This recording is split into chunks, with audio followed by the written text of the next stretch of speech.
Hello everyone. So today we are going to see the questions based on set theory. So let us begin with those questions.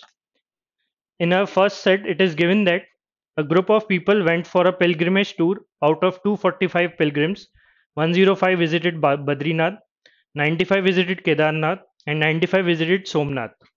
15 of them visited all three, while 190 visited exactly one of the three shrines. The number of pilgrims who visit exactly two out of three shrines is three times as many those who have not visited any one of three shrines. So in this set, we are provided with the information that there are total 245 pilgrims. So there are total 245 pilgrims. So let us draw the diagram. There are total 245 pilgrims, and the number of people who visit Badrinath is 105, Kedarnath 95, Kedarnath 95, and Somnath 95. And Somnath is 95. Somnath is 95. Okay. And 15 of them visited all three. So that is the all three, that is 15. Okay. 190 visited exactly one. So exactly one is only Badrinath. Let us say that it is A, B, C. A plus B plus C. So we are given that A plus B plus C is 190, which is exactly one. And next it is given that the number of pilgrims who visit exactly two. So what is exactly two? That is exactly two. P only Badrinath and Kedarnath, Q only Badrinath and Somnath, and R only Kedarnath and Somnath. And so we are given that exactly 2 is 3 times as many as those who have not visited any of the three. So those who have not visited any three, let us say that is X, which is none. Okay. So P plus Q plus R is equal to what? 3x, because exactly 2 is 3 times the none. So that is the information which is provided in our question set. So let us see what can be derived from this. Our first equation is a plus b plus c is 190. That means exactly 2 we know, that exactly 1 we know, and exactly 2 is p plus q plus r. Okay. So our total is 245. So that means total is sum of none plus at least 1. Okay. So exactly 1 plus exactly 2 plus 15. Oh sorry, all three all three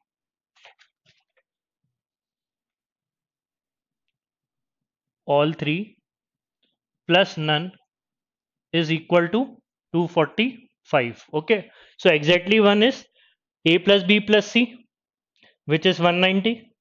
Exactly 2 is p plus q plus r. All three are 15, and none is x, equal to 245. And we also know that p plus q plus r is 3x. So 190 plus 3x plus 15 plus x will be 245. 3x plus x is 4x. 190 plus 15, that is 205, equal to 245. So 4x is equal to 245 minus 205, that is what? 40. So x will be 10. Okay. So those who have not visited any of these three shrines are 10. So x is equal to 10. Okay. Now let us see the questions. So our first question is if the number of pilgrims who have visited at least one of the two shrines, Kedarnath and Somnath, is 165. So they are saying that at least one, Kedarnath and Somnath, these two circles, in those circles का at least one अपन को कितना दिया है? 165. Then how many pilgrims visit only Kedarnath and Somnath? Only Kedarnath and Somnath is R. So in this first question we need to find R. Okay. So अपन को क्या पता है कि एटलीस्ट वन केदारनाथ और सोमनाथ का दिया हुआ है, तो एटलीस्ट वन क्या होगा? Kedarnath plus total Somnath minus k plus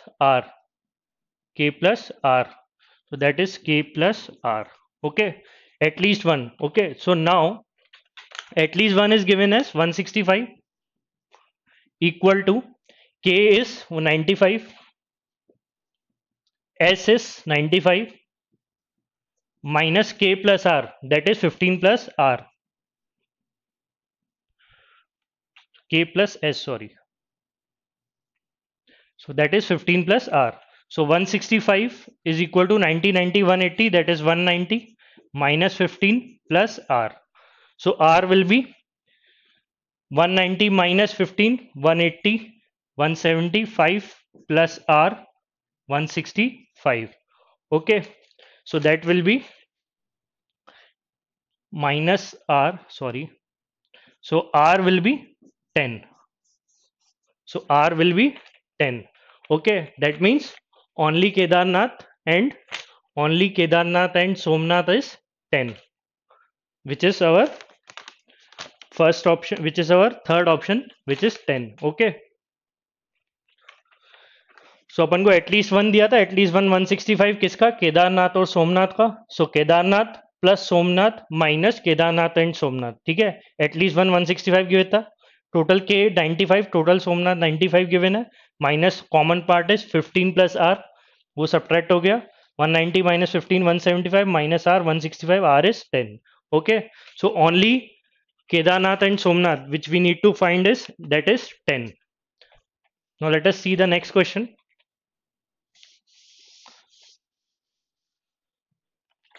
In next question it is given that if 180 pilgrims visit at least one of two shrines, Kedarnath or Badrinath. Now this circle plus this circle, Kedarnath and Badrinath. So at least one for Kedarnath and Badrinath is will be K plus B minus K plus B. Okay, Kedarnath plus number of people visit Kedarnath, number of people visit Badrinath minus both. So at least one is given as 180 equal to Kedarnath is 95 plus Badrinath is 105 minus K plus B is P plus 15. Okay, so what we need to find, how many pilgrims visit only Somnath. So only Somnath, that means we need to find C here. तो अपन को इस question में क्या निकालना है, C की value निकालनी है. तो ये कितना हो जाएगा,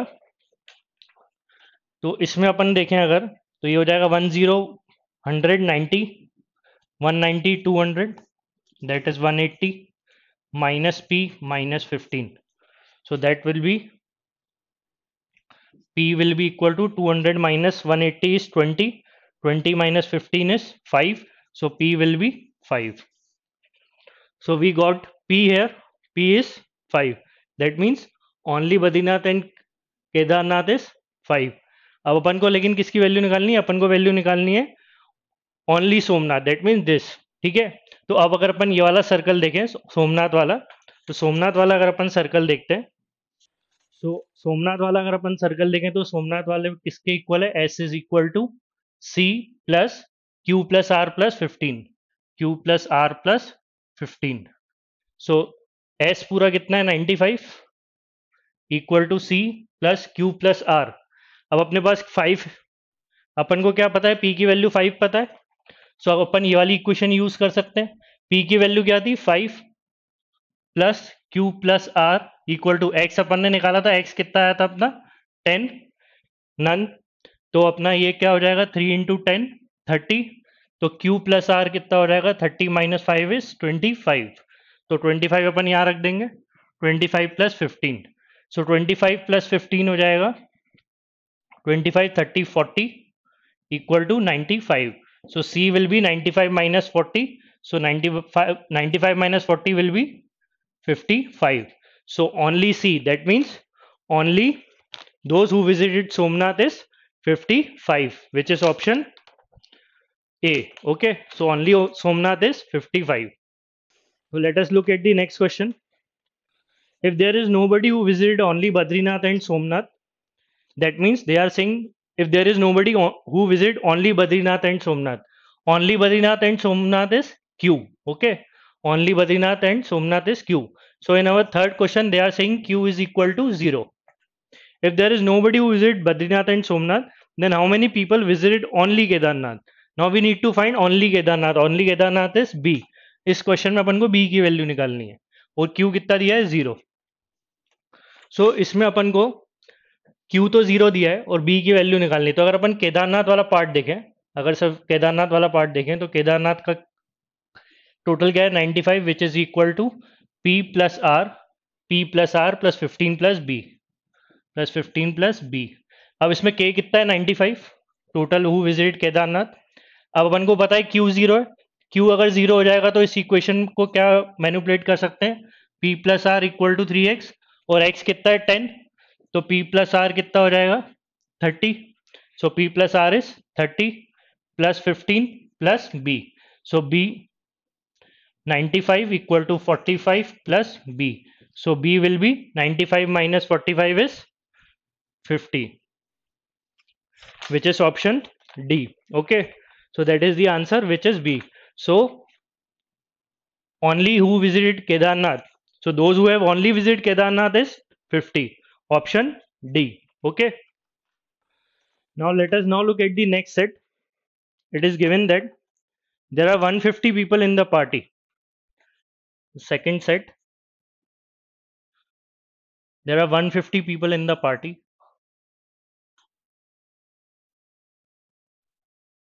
There are total 150. There are total 150 people in the party. 90 of them took tea.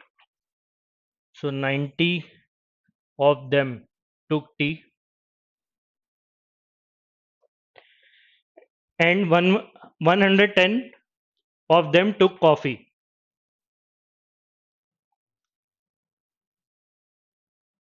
110 took coffee. Okay. And total there are 150. So what we need to find here, our first question is how many maximum who took only coffee. So here we need to find in first question maximum only coffee. Here we need to find maximum only coffee. That means this part, this region. So let us suppose both who prefer tea and coffee is x. So only tea would be 90 minus x and only coffee will be 110 minus x. Okay. And since total are 150, let us look for the none. Those who don't prefer tea, neither tea nor coffee. So none would be what? None would be 150 minus these three regions, region 1, region 2, region 3. So that is 90 minus x plus 110 minus x. So 150 minus x plus x cancel. 110 plus 90 is 200. That is 200 minus x.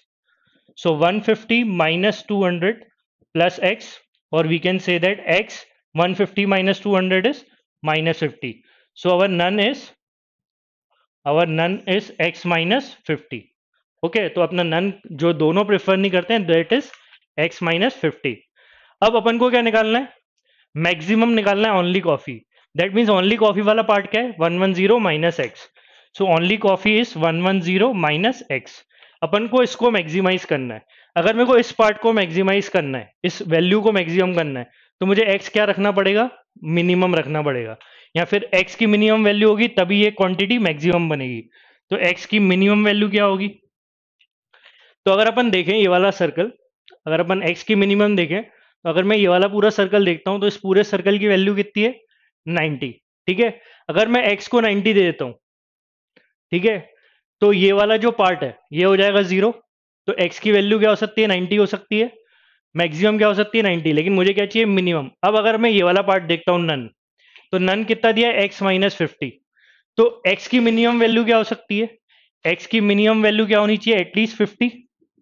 क्यों, क्योंकि अगर मैं यहाँ पे 50 से नीचे value रखूंगा let's say 49, तो ये नन क्या आ जाएगा negative.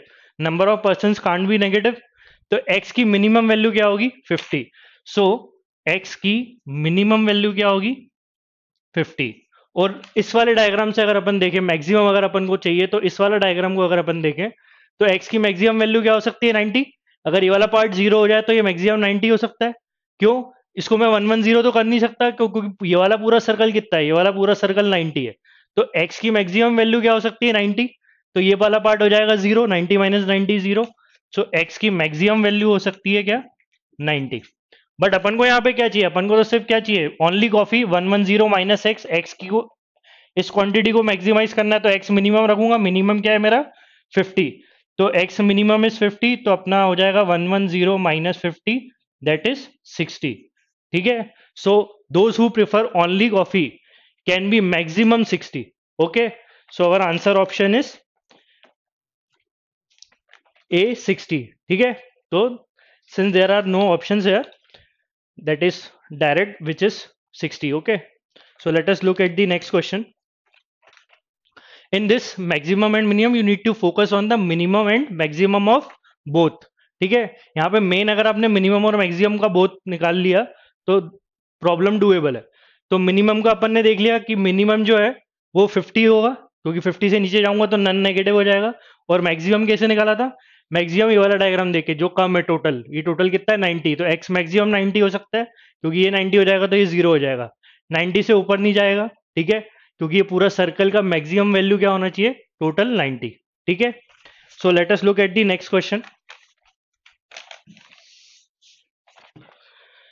Next question is maximum who took none, maximum who took none.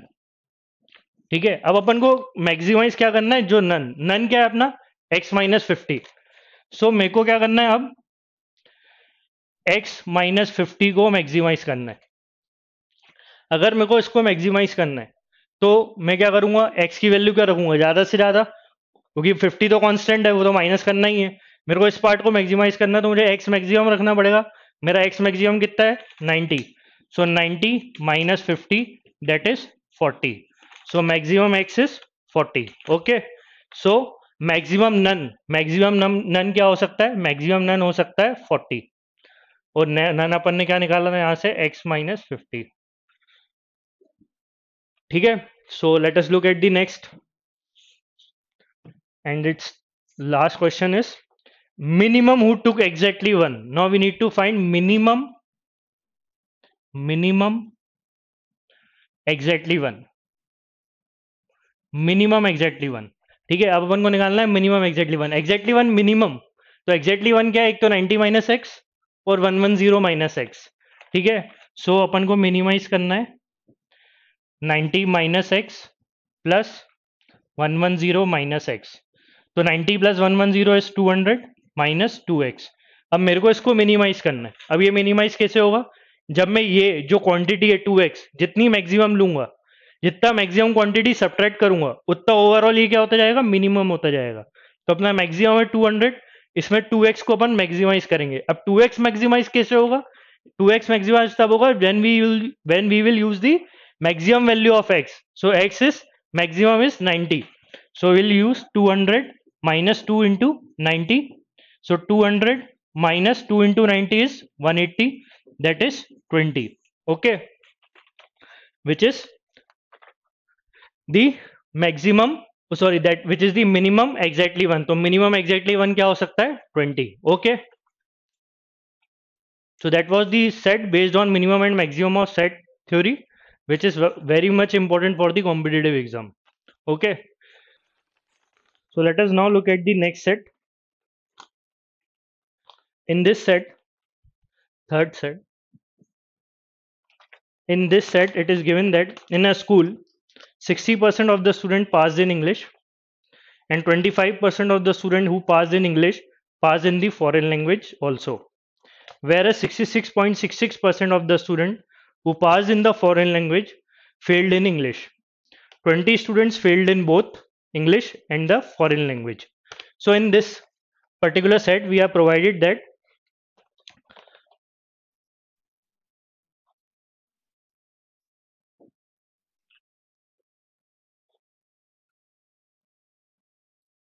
in this set we are provided that there are 60% who passed in English, so that is English 60%, so 60% English में पास हुए हैं, and 25% of the student who passed in English passed in foreign language, so let us suppose that that is foreign। okay, अब 60% total क्या होगा, total होगा अपना 100%। ठीक है, 60% इंग्लिश में पास हुए, और क्वेश्चन में क्या गिवन है कि उसका 25% who pass in English in the foreign language also. So 25%, इसका इस 60% का 25% फॉरेन लैंग्वेज में भी पास हुए हैं, तो 60% का 25%, सो 25% means 1/4, so 1/4 of 60%, that is कितना हो जाएगा 15%। सो इस वाले पार्ट का 15% जो है वो फॉरेन लैंग्वेज में भी पास है। इस वाले का ये टोटल कितना है 60%, इसका 15% फॉरेन पार्ट है, ठीक है, जो फॉरेन और इंग्लिश दोनों है। नेक्स्ट क्या दिया है, where as 66.66% of the student who pass in foreign language. तो अभी तो अपन को ये नहीं पता फॉरेन का परसेंटेज, तो अभी अपन को नहीं पता, लेकिन इतना पता है कि 66.66% of the student who pass in foreign language failed in English. तो जो फॉरेन में पास हुए थे वो ये सर्कल है, this is the circle representing foreign, और वो बोल रहे हैं 66% है, जो भी इसका परसेंटेज है उसका 66% जो है इंग्लिश में फेल्ड हुए हैं। दैट मीन्स ये वाला जो पार्ट है 66.66% है इसका, ठीक है, और 66.66% फ्रैक्शन में कितना होता है 2/3, ठीक है। तो अगर ये वाला पार्ट 2/3 है तो अपन बोल सकते हैं कि ये वाला पार्ट 1/3 होगा, ये अगर 2/3 है इसका तो ये वाला पार्ट 1/3 होगा, ठीक है।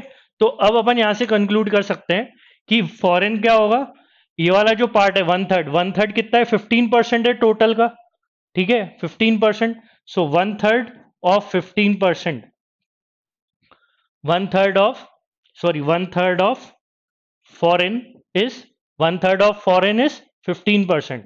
So here we can conclude that foreign is 3 into 15 cross multiply 45%. So foreign का total percentage कितना होगा 45%, ठीक है। That is the main trickiest part of this problem, ठीक है। मैं एक बार फिर से रिपीट कर देता हूँ कि ये वाला जो पूरा सर्कल है that is representing pass in foreign, but question ने दिया है कि जितने फॉरेन में पास हुए हैं, फॉरेन लैंग्वेज में पास हुए हैं, उसका 66% जो 66.66 that is 2/3 failed in English, तो वो अपन ने इंग्लिश वाले सर्कल से बाहर रखा है, ठीक है।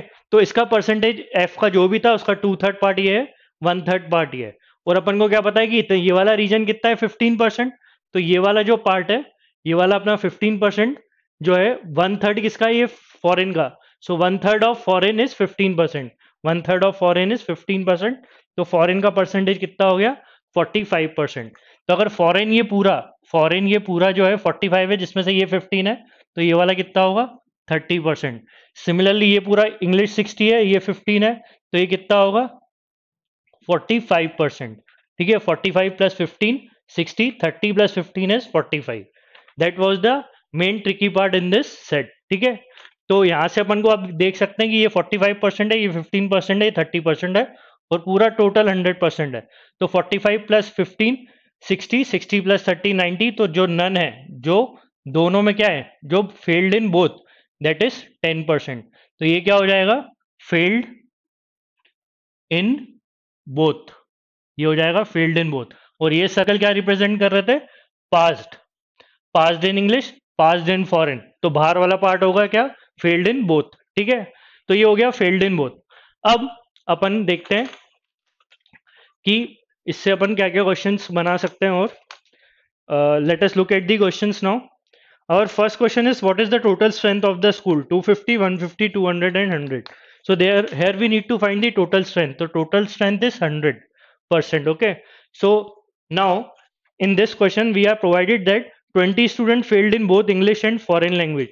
This information was already given, that is 20, जो अपन को सेट में गिवन है। जो दोनों में फेल हैं वो कितने हैं 20, तो यहाँ से अपन बोल सकते हैं कि 10% अगर 20 है, 10% अगर 20 है तो 100% क्या हो जाएगा 100% हो जाएगा 200, ठीक है। तो 10% 20 है तो 200 इंटू 2 200, सो अपना answer is total strength will be 200 which is option C, okay.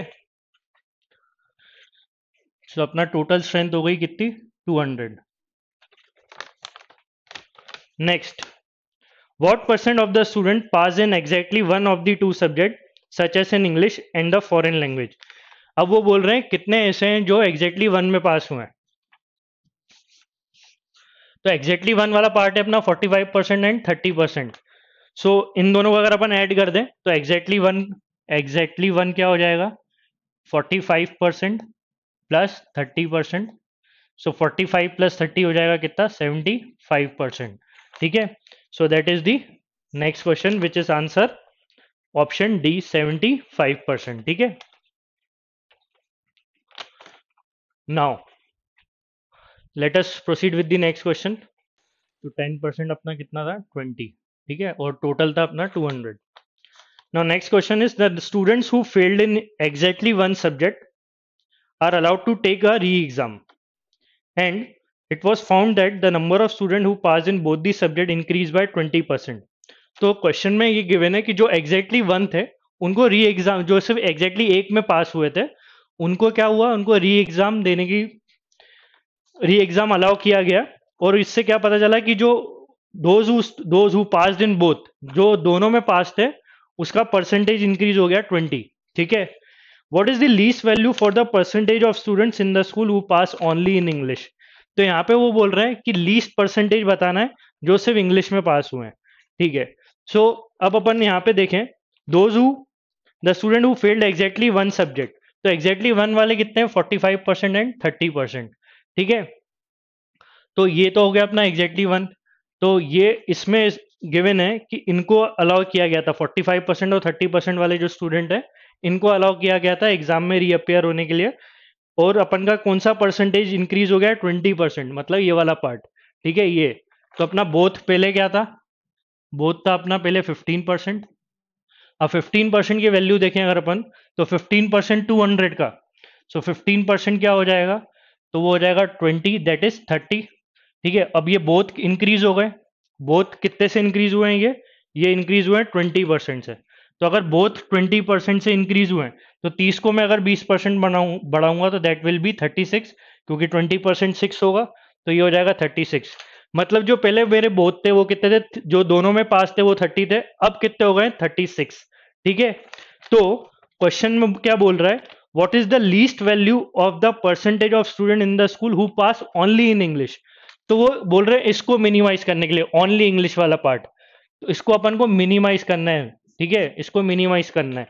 उन्होंने क्या बोला, least value for the percent of student who pass only in English, इसका लीस्ट परसेंटेज क्या हो सकता है। तो देखो लीस्ट परसेंटेज कैसे होगा, जो 6 इंक्रीज हुए हैं बोथ में, जो ये 6 इंक्रीज हुए एक्स्ट्रा, ये जो 6 इंक्रीज हुए एक्स्ट्रा, तो मैं ये मान लेता हूँ वो जो 6 इंक्रीज हुए हैं वो सिर्फ ओनली इंग्लिश वाले में से ही आए पास होके। ठीक है, पेपर तो दोनों ने दिया था, जो ओनली फॉरेन और ओनली इंग्लिश दोनों ने दिया था, पर मुझे इस परसेंटेज को मिनिमाइज करना है। तो मैं ये 6 क्या करूंगा, मैं ये मानूंगा कि ये जो ओनली इंग्लिश वाले थे, जो ओनली इंग्लिश में पास थे, वो सब बोथ में कन्वर्ट हो गए। ठीक है, तो पहले जो पार्ट था इंग्लिश का, ओनली इंग्लिश, पहले वाला पार्ट क्या था, ओनली इंग्लिश था पहले 45%। सो 45% ऑफ 200, सो 45% मतलब कितना हो गया, 45 टू इज 90। ठीक है, सो 45% जो था वो 90, ओनली इंग्लिश का कितना था, 90 था।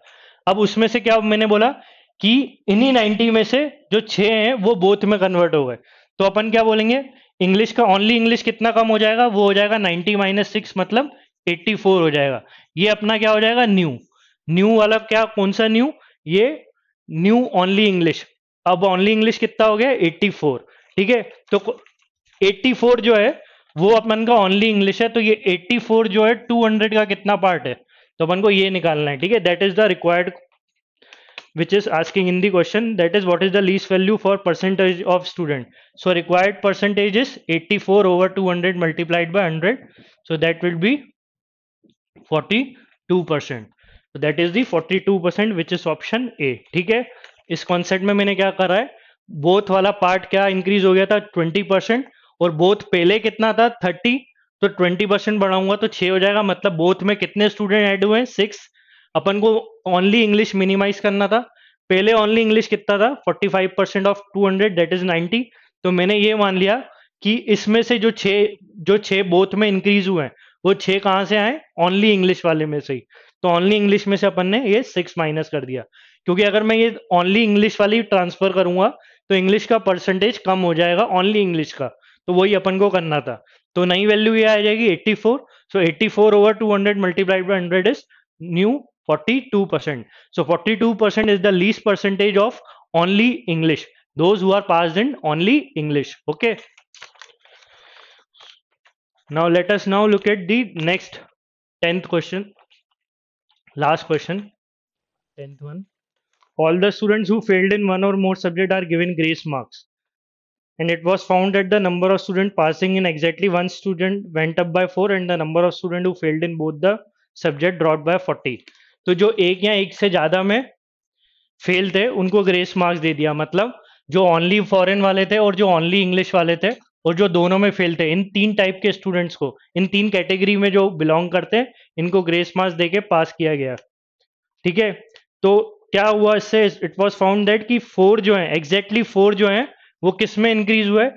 एग्जैक्टली 4 जो है वो एग्जैक्टली 1 में इंक्रीज हुए हैं. जो 4 स्टूडेंट है वो तो एग्जैक्टली 1 में इंक्रीज हुए हैं.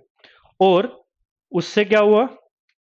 Number of student who failed in both the, so जो दोनों में फेल्ड हुए हैं, तो दोनों में जो फेल हुए थे वो क्या था? 20. उनका ड्रॉप आया है कितना? 40% का. तो जो दोनों में फेल हुए थे वो पहले थे 20, वो 40% ड्रॉप आ गया तो ये हो गया 12. दैट मीन्स कितने स्टूडेंट ड्रॉप हुए? 8.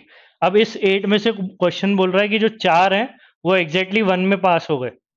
एग्जैक्टली 1 में, सॉरी, ये जो 8 जो दोनों में फेल थे उसमें से 4 जो हैं वो एग्जैक्टली 1 में चले गए. ठीक है, ये क्वेश्चन में गिवन है. वो यहाँ पे भी जा सकते हैं और ओनली इंग्लिश में भी जा सकते हैं. तो बाकी जो 4 हैं, वो कहाँ चले जाएंगे? बोथ पे. तो वो हो जाएगा ये 4. ठीक है.